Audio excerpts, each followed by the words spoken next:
କାହିଁକି ଆଜି ଭାତ ନ ଖାଇ ପୁରୀ ସହ ଚିକେନ୍ ଖାଇବାକୁ ପଡ଼ିଲା ଚାଲନ୍ତୁ ଜାଣିବା। ଆଜି ଥିଲା 31 ଡିସେମ୍ବର 2025, ପୁରୁଣା ବର୍ଷକୁ ବିଦାୟ ଆଉ ନୂଆ ବର୍ଷକୁ ସ୍ୱାଗତ।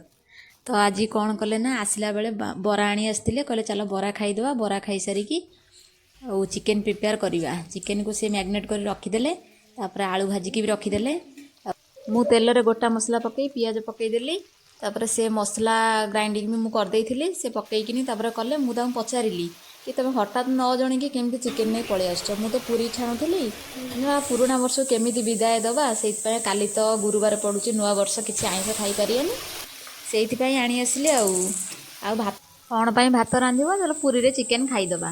ତ ଆପଣମାନେ କେମିତି ପୁରୁଣା ବର୍ଷକୁ ବିଦାୟ ଦେଲେ ଆଉ ନୂଆ ବର୍ଷକୁ ସ୍ୱାଗତ କଲେ ନିଶ୍ଚୟ ଜଣାଇବେ। ତା ଭିତରେ ଆମର ତ ଚିକେନ୍ କଷା ଆରମ୍ଭ ହେଇଗଲାଣି। ମସଲା ଭଲସେ ହେଇଗଲା, ତାପରେ ଚିକେନ୍ ପକାଇକି ଟିକେ କଷିଲା ପରେ ଚିକେନ୍ ଦେଖ ତେଲ ଆଉ ଚିକେନ୍ ପୁରା ଅଲଗା ହେଇଗଲାଣି।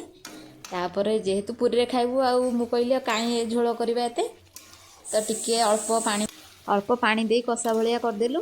ତ ଆପଣମାନଙ୍କୁ ପୁରୀରେ କ'ଣ ଖାଇବାକୁ ଭଲ ଲାଗେ ତ ନିଶ୍ଚୟ କମେଣ୍ଟରେ ଜଣାଇବେ। ତ ଆମର ତ ଚିକେନ୍ ରେଡ଼ି ହେଇଗଲାଣି ପ୍ରାୟ, ତ ଏବେ କଷା ଚାଲିଛି। ତ ଯଦି ଆପଣମାନଙ୍କୁ ମୋ ଭିଡ଼ିଓ ଭଲ ଲାଗୁଛି ତ like, share, comment and subscribe କରିବାକୁ ଭୁଲିବେନି।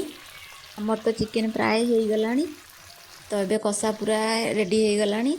ତ ଆମେ ତ ପୁରୀ ଚିକେନ୍ରେ ପୁରୁଣା ବର୍ଷକୁ ବିଦାୟ ଦେଲୁ। ଆପଣମାନେ କେମିତି ବିଦାୟ ଦେଲେ ପୁରୁଣା ବର୍ଷକୁ ଜଣାଇବେ। ତ ନୂଆ ବର୍ଷର ଅନେକ ଅନେକ ଶୁଭେଚ୍ଛା ଓ ଶୁଭକାମନା।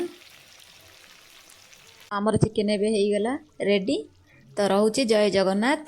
ପୁଣି ଦେଖାହେବା ଆଉ ଗୋଟେ ନୂଆ ବ୍ଲଗ୍ରେ। ବାଏ।